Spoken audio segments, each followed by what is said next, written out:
Hey, it's Alan, and I just wanted to let you know that you can now listen to the ongoing history of new music early and ad-free on Amazon Music, included with Prime.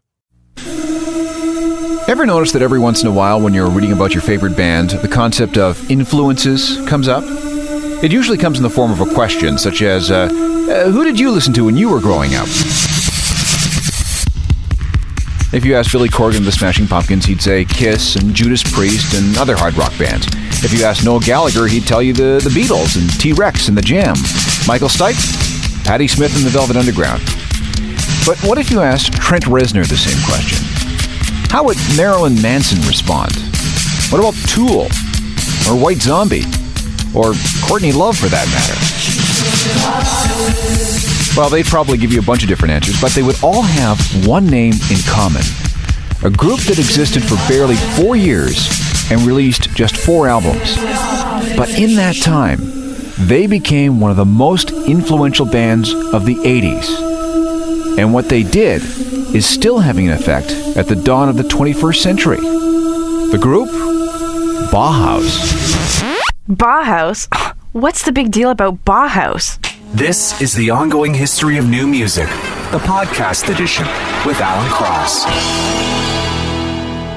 Hello again, I'm Alan Cross, and this is a program in the What's the Big Deal series. This is a collection of occasional programs that try to explain why today's music sounds like it does.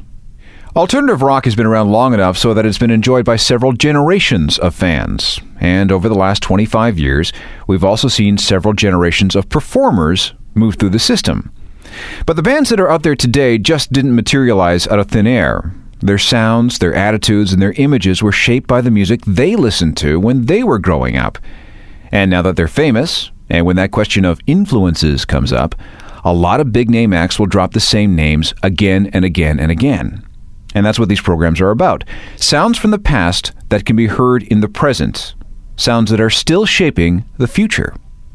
This time, our target is a 4-piece from the former shoemaking capital of England. And if it weren't for them, there probably wouldn't be a 9 Inch Nails or Marilyn Manson or White Zombie. This is Bauhaus. Telegram Sam, you're my main man. No Slim, I know. Bauhaus, the band often described as the godfathers of goth. And now that they've been resurrected 15 years after they broke up, interest is once again running high. Ticket sales for their reunion tour set land speed records in many cities during the summer of 1998. Longtime fans fondly remember Bauhaus from the first time around, while newer fans want to know more about this legendary and highly influential band from the 80s. So, here we go. Peter Murphy, the singer, raised in a devout Catholic family, elegant, impossibly thin, great cheekbones. Daniel Ash, guitarist, art school student and major David Bowie fan. And brothers Kevin and David Haskins, although we know David by the initial of his middle name, John. He prefers to be called David J. Before there was Bauhaus, there were a series of bands. This Bag Is Not a Toy, The Submerged Tenth, The Craze, Jack Plug, and The Sockets, none of which went anywhere. By 1977, everything was starting to come together. They thought about calling themselves The Drugs, or Freeze. But 4 days before their first gig, they settled on Bauhaus 1919, the name and year of the beginning of a German art movement. Their first show, December 31st, 1978. Within a few weeks, their name had been shortened to just Bauhaus, and by the summer of 1979, they were ready to record their first single. It was an atmospheric piece featuring a bossa nova beat, a 3-note bass line by David J., a reggae feel from Daniel, and a rather erotic, vampiric approach by Peter that was inspired by the actor who used to play Dracula.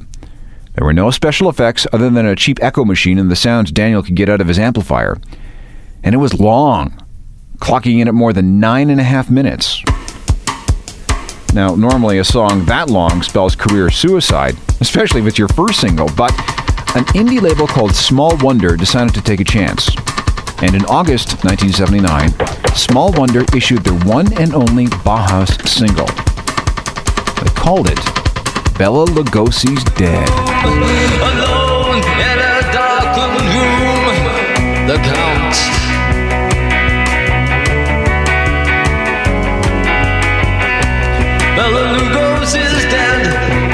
cult of Bauhaus began to grow. The theater and romance and horror and angst of goth went far beyond the real-life doom and gloom of the early 80s, even with the Cold War and the global recession. Goth fans figured that, since we're all going to hell anyway, we might as well dress the part and dance towards the apocalypse. The first Bauhaus album was released in the fall of 1980. It was called In a Flat Field.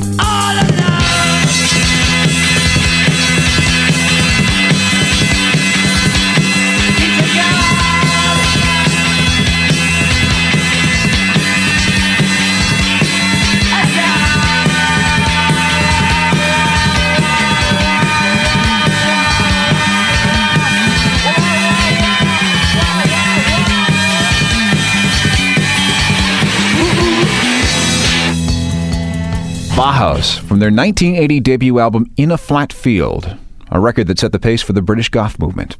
More on these guys, coming up. You're listening to The Ongoing History of New Music, the podcast edition, with Alan Cross.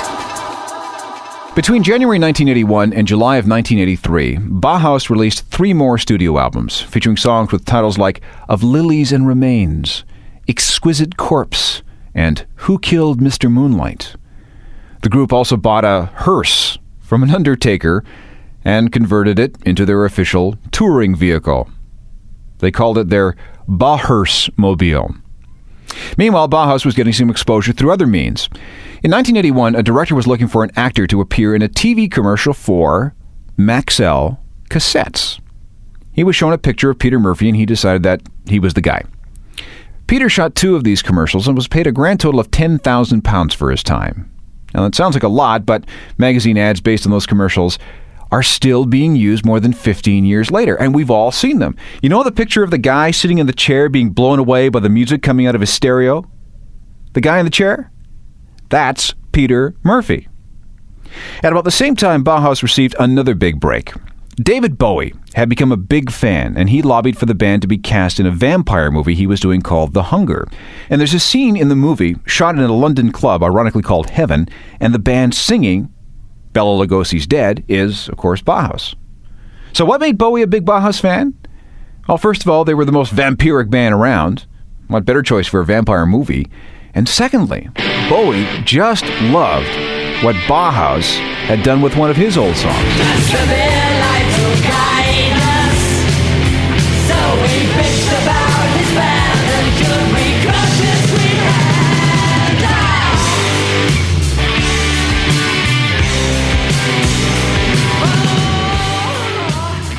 That cover of Ziggy Stardust, combined with the role in The Hunger and Peter Murphy's appearance in the Maxell commercials, helped make the third Bauhaus record, The Sky's Gone Out, the biggest seller of their career. Unfortunately, a series of events conspired against the band, which halted almost any further progress. Egos got in the way, creative differences, the pressures of touring. And then Peter got very sick with pneumonia, just as the group was scheduled to start recording their next album. Now, this last bit is very important because while Peter was in the hospital, the rest of the band was forced to go ahead with the album. And while they were working on the record, they found out that things worked very well without Peter. I mean, who needed old cheekbones anyway? The resulting album was called Burning from the Inside, and this was the last official Bauhaus single. All guys tumble on the cutting room floor. Look like small on the cutting room door.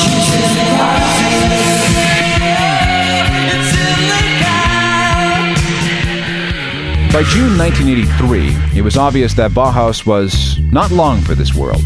The group had become divided into 2 factions, Peter Murphy and everyone else. It became a battle of egos, and it became apparent that something had to give. There was one final gig, July 5th, 1983, at the Hammersmith Palais in London. No, this is how it goes. Maxell, break the sound barrier.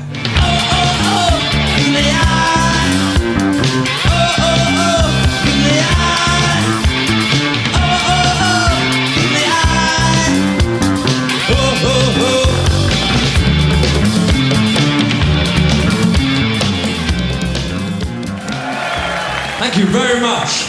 As the gig at the Hammersmith Palais came to an end, David J. grabbed the mic and said, "Rest in peace." And that was that. Bauhaus was dead. Or so everyone thought. Back after this. Now, back to the ongoing history of new music, the podcast edition with Alan Cross. After July 5th, 1983, Bauhaus splintered in three directions. Peter Murphy briefly formed a band called Dali's Car, which lasted for one album before he went solo. We'll come back to him later. Meanwhile, Daniel Ash and Kevin Haskins stuck together and formed a band called Tones on Tail with Glenn Campling, the Bauhaus guitar roadie. They released a bunch of material, but only one song really had any impact. And it was a total accident. The song was the B-side of a 12-inch single from a forgotten song called Lions. It was a nonsense track, thrown together at the last second because they needed a song for the B-side. But oddly enough, it became a huge hit. First in Germany, and then in North America. It was called Go.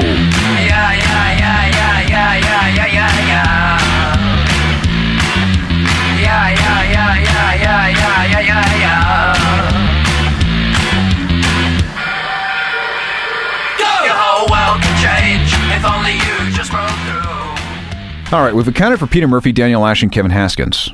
Where did David J. go? Well, at first he went solo too. Then he formed a group called the Sinister Ducks, but they didn't last very long.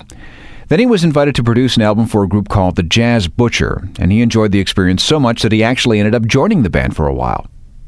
Meanwhile, Daniel and Kevin were having second thoughts about the end of Bauhaus. Maybe they pulled the plug too quickly. Maybe they should try again. Kevin thought that this was a great idea, but unfortunately Peter Murphy wanted none of it. So the group simply went back to what they were doing before the Burning from the Inside sessions, when Peter was in the hospital.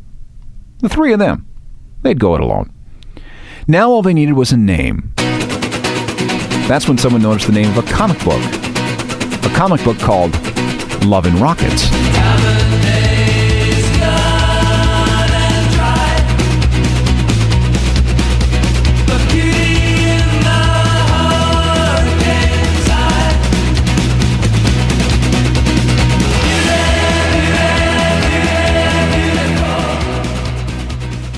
As Love and Rockets, Daniel Ash, David J., and Kevin Haskins were far more successful than Bauhaus could have ever been, selling millions of records around the world, playing huge headline tours, and even having a top 40 hit in America.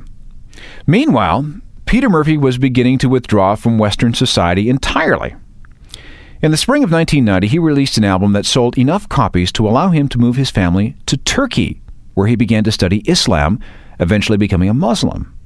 The album was called Deep. You know the way it goes about. It takes you in and spits you out. Cuts you up.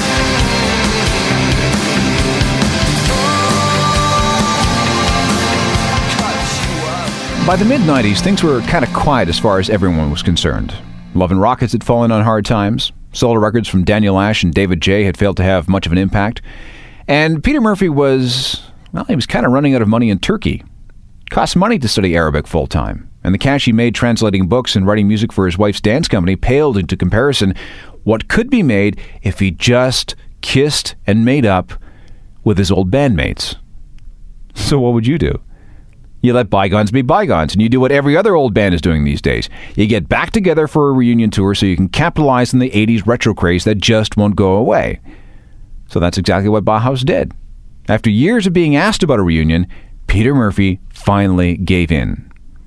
15 years and 4 days after that last show in London, Bauhaus appeared on stage at the Hollywood Athletic Club. A couple thousand people gladly paid $55 US to be there. That gig was followed by several gigs at the Hollywood Palladium. 7,000 tickets were sold in just over 15 minutes. That was encouraging enough for a Full Tilt reunion tour to be launched. Most of those shows were sellouts. And, I guess, everybody lived happily ever after. Back in a moment. More of the ongoing history of new music, the podcast edition with Alan Cross.